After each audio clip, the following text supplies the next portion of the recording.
أعوذ بالله من الشيطان الرجيم بسم الله الرحمن الرحيم إن الذين آمنوا ثم كفروا ثم آمنوا ثم كفروا ثم ازدادوا كفرا لم يكن الله ليغفر لهم ولا ليهديهم سبيلا بشر المنافقين بأن لهم عذابا أليما الذين يتخذون الكافرين أولياء من دون المؤمنين أيبتغون عندهم العزة فإن العزة لله جميعا আমরা আল্লাহর দরবারে শুকরিয়া আদায় করি বলে আলহামদুলিল্লাহ। সালাত এবং সালাম বিশ্বনবী মুহাম্মদ রাসূলুল্লাহ বলি সাল্লাল্লাহু আলাইহি ওয়াসাল্লাম। সম্মানিত ভাইরা, আমি আপনাদের সামনে কোরআনের 4 নম্বর সূরা, কয় নম্বর? 4 নম্বর সূরা থেকে কয়েকটি আয়াত আমি আপনাদেরকে পড়ে শোনালাম। আসুন এই আয়াতগুলো থেকে আমরা আল্লাহর হেদায়েতি কথাগুলো বোঝার চেষ্টা করব। আমার তৌফিকি ইল্লা বিল্লাহ। আল্লাহ পাক বলছেন, ইন্নাল্লাযীনা আমানু, নিশ্চয় যারা ঈমান আনলো। ঈমান আনা মানে কি? এটা আল্লাহর কোরআন, এটা আপনি স্বীকার করে দিলেন, স্বীকৃতি দিলেন, এর নাম ঈমান নয়। আপনার কাছে আল্লাহ স্বীকৃতি নেওয়ার জন্য কোরআন নাজিল করে নাই। ওই দোজক আছে, বেহেশত আছে, অনেক লোক বলে না আমি সব বিশ্বাস করি, এতটুকুর নাম কিন্তু ঈমান নয়। ঈমানের নাম কি? ঈমানের নাম হলো আল্লাহ নিজেই বলেছেন, যেটা আমরা কিন্তু বিভিন্ন হাদিস থেকে নিয়ে কালেমা হিসাবে বলি, সেটা হলো ওয়াকাবিলতু জামিয়া আহকামিহি ওয়া আরকানিহি, আমি কবুল করে নিলাম আল্লাহ পাকের সর্বপ্রকার হুকুম এবং সর্বপ্রকার শর্ত। সকল হুকুম এবং সকল শর্ত আমি আজ থেকে কি করলাম? কবুল করলাম। কবুল, এই কবুল করার নাম হলো ঈমান। শুধু মুখে স্বীকৃতি দেওয়ার নাম কিন্তু ঈমান। এটা আল্লাহর কোরআন, এটা বললেই আপনার কোরআনের প্রতি ঈমান প্রমাণ হবে না।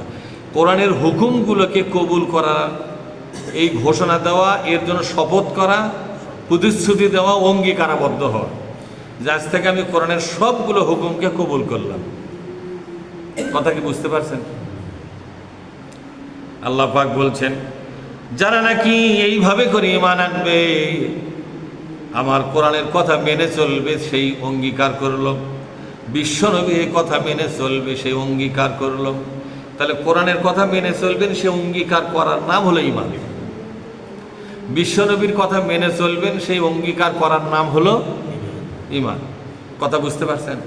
এই অঙ্গীকার করার পরে সুম্মা কাফারু, এরপরে সে কুফরি করল।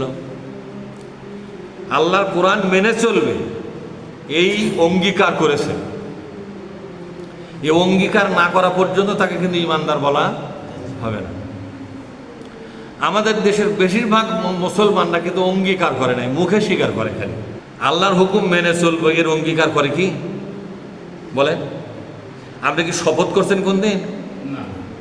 যে আমি শপথ করতেছি। কি শপথ? আল্লাহ রসুলের হুকুম আজ থেকে আমি মেনে চলতে বাধ্য, এই ব্যাপারে আমি শপথ করতেছি, কসম করতেছি, অঙ্গীকার করতেছি, ওয়াদা করতেছি।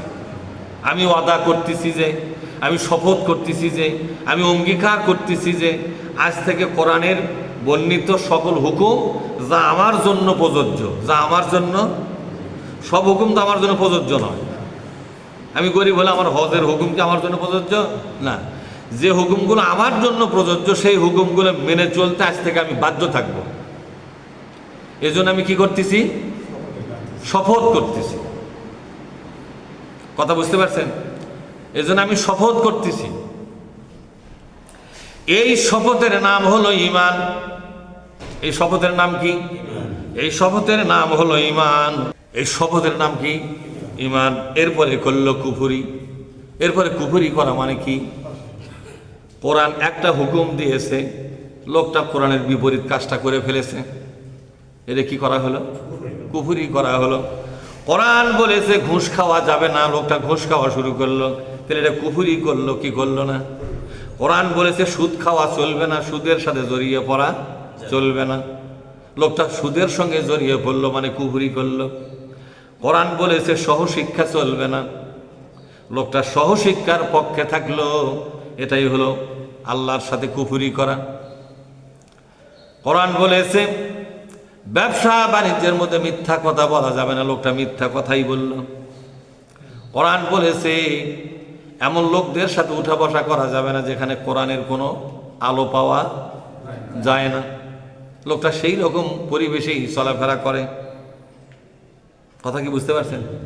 প্রতি পদক্ষেপে পদক্ষেপে কোরআনের বিপরীত কাজগুলো আমরা করতেছি। তাই আল্লাহ পাক বলছেন ঈমান আনার পরে যারা নাকি ঈমান বিরোধী কাজ করবে, এটাই হলো কুফরি করা।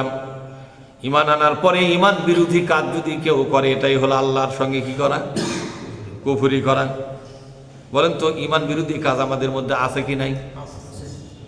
বিয়ে করার সময় আল্লাহ বলেছেন যৌতুক নেওয়া যাবে না, লোকটা যৌতুক ছাড়া বিয়েই করলো না, বলেন কুফরি হলো কি হলো না? বলেন কুফরি হলো কি হলো না? কুফরি হলো।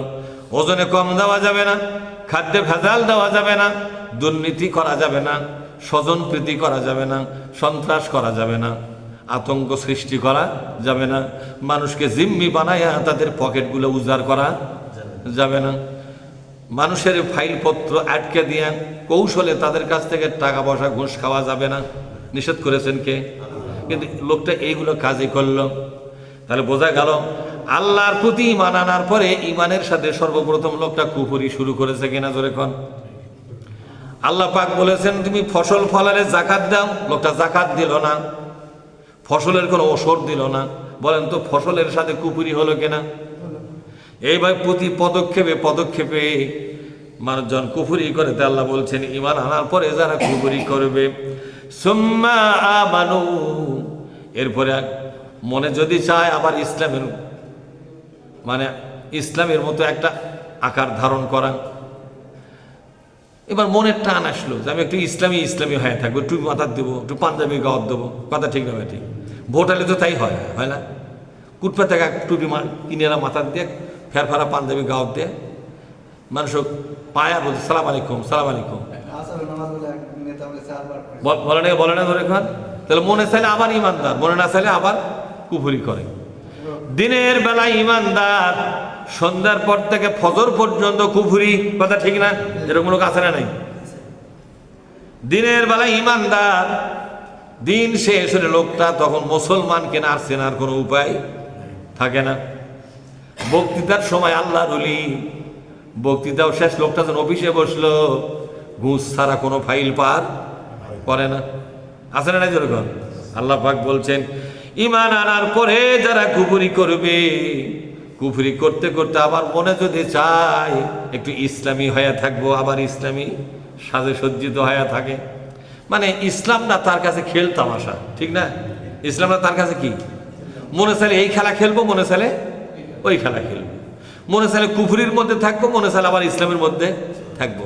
ইসলাম আর কুফরি এই দুই জায়গাতে সে দৌড়দৌড়ি করে, এরকম লোক আছে না নাই? যেরকম আল্লাহ বলেছে অপচয় করা যাবে না, লোকটা এই ওয়াজ শোনার পরে ঈমান এনেছে, আল্লাহর প্রতিটি কথা মেনে চলবে, লোকটা নামাজ থেকে বের হয়ে যায়, বিড়ি ধরায় আবার সিগারেট ধরায়, কথা ঠিক না?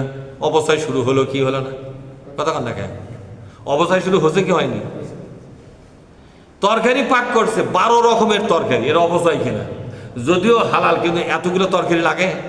তাহলে এই যে বাড়াবাড়ি খরচের কি, এটা খরচের বাড়াবাড়িটাও কিন্তু কোরআনে নিষেধ করা আছে। কি করা আছে? জোরে কর। বাড়ির মধ্যে আসবাবপত্রের বাড়াবাড়ি, শোকেসে জিনিস ধরে না তাও কেনা সারান, এরকম লোক আছে না নাই? জোরে কর। এত জিনিসপত্র দিয়ে বাড়ি ঘর ভর আছে, আজরাইল পর্যন্ত এসে অবাক হয়ে যাবে যে শালা লোকটা এদিকে জান্নাত মনে করছে নাকি রে, ঠিক না? অবাক কাণ্ড। এক একটা লোকের বাড়ির মধ্যে ঢুকলে আপনি চোখ ছানা বাড়া হয়ে যাবে। আমার কথা বোঝেননি? এটা খরচের বাড়াবাড়ি। জোরে কোন কিসের বাড়াবাড়ি? এটা হলো খরচের বাড়াবাড়ি। আল্লাহ রব্বুল আলামিন বলেন সুম্মা কাফারু, ইমানের কাজ কিছু করলো, আবার মনে যদি চায়, স্বার্থ যখন জেগে বসে তখন আবার কুফুরি করলে, যদি স্বার্থ দ্বারা তখন কুফুরি করে, মিথ্যা কথা বলে যদি কিছু লাভ পাওয়া যায় তাহলে মিথ্যা কথাই বলে, ঘুষ খায়া দুর্নীতির মাধ্যমে যদি কিছু পয়সা করে কামাই করা যায় সেটাই করে। তাহলে কিছুক্ষণ আগে লোকটা ছিল ইসলামী লোক, এইবার লোকটা কি লোক হয়ে গেল? থেকে ইসলামী লোক থেকে এই কুফুরির লোক। আল্লাহ পাক বলছেন এই যদি দৌড়ি হয়, খালি কিছু লোক আছে এরকম, নামাজের সময় এসে 60 নামাজ পড়তেছে, হজের সময় 60 হজ করতেছে, আছে না জোরে কোন? ইসলামী জলসাগুলো থেকে ঝাঁপে গেলে দান ফেরাত করে, আছে না জোরে কোন? কিন্তু দুর্নীতি করার সময় ওই আগে যা দুর্নীতি করে, ওই আগে যা মানুষের মাথার বাড়ি দিয়ে মানুষের টাকা পয়সা মেরে খায়। থানার গোয়েন্দাগিরি, ইউনিয়ন পরিষদের গোয়েন্দাগিরি, সরকারি বরাদ্দ নিয়ে লুটপাট করে খাওয়া, এরকম লোক আছে না নাই জোরে কোন? জমির আল ঠেলার থেকে শুরু করে গরু বকরিতে মানুষের আবাদ কিলেন থেকে শুরু করে এমন কোনো অন্যায় নাই যে অন্যায়টা সে করে না। যত অপরাধ করবেন প্রত্যেকটা অপরাধকে এক একটা কুফুরি বলা হয়। কি বলা হয় জোরে কোন? একটা করে অপরাধ ছিল একটা করে কুফুরি। তাহলে লোকটা মাঝে মধ্যে ইমানদার সাজে, মাঝে মধ্যে কুফুরি করে, এটা হলো তার নিজের স্বার্থে। মনে যদি চায় ইমানদার সাজে, মনে যদি চায় আবার কুফুরি করে, এরকম লোক আছে সমাজে? কথা কয় না মানে আছে। সাধারণ লোকের মধ্যে যা আছে আছে, অফিস আদালতগুলোতে এইরকম লোকের সংখ্যা কিন্তু বেশি। রাজনীতি যারা করে তাদের মধ্যে এরকম লোক পাওয়া যাবে কি যাবে না? এমপি হওয়ার পরে টাকা ছাড়া চাকরি দেয় না, সুপারিশ করে না, আছে না জোরে কর? ডিও লেটার লিখবে 10 লাখ টাকার ডিও লেটার, 2 লাখ টাকা দিয়ে যা, তারপরে তোর সই কর্ম, এরকম এমপি আছে না নাই? এই যে সরকারি খেজুরগুলা বাংলাদেশের জনগণের নামে বরাদ্দ ছিল, পাশে কেউ এলা কে খালো? এলা কে খালো? এইভাবে ঈদের উপহার, গরিবের হক, রাস্তাঘাটের হক, পুল কালভার্ট ব্রিজ, যা কিছুর নামে সরকারি বরাদ্দ লুটপাট করে ভাগ বনার করে খাওয়া।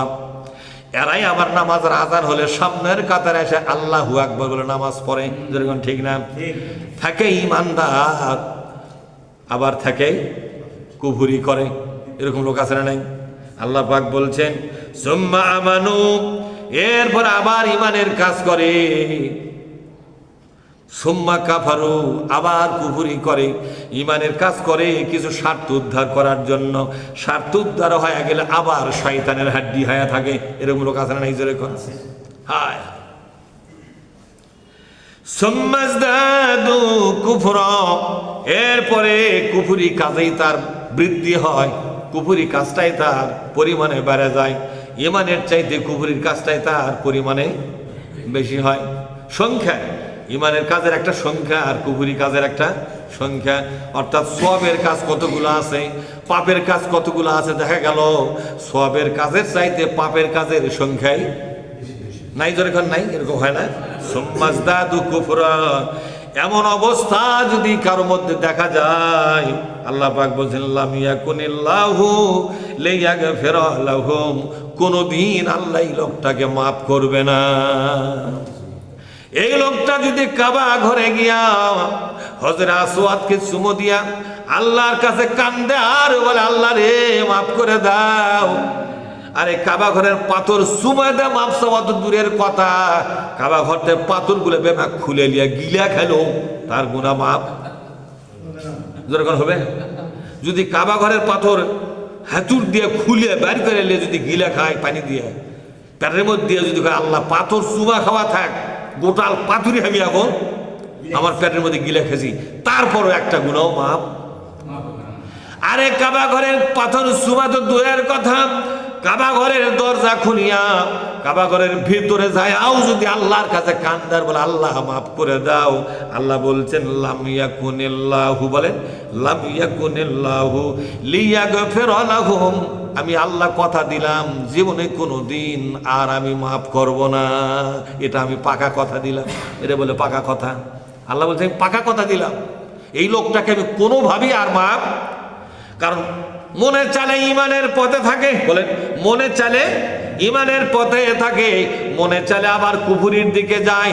স্বার্থের কারণে ইমানদার, স্বার্থের কারণে কুফুরি করে।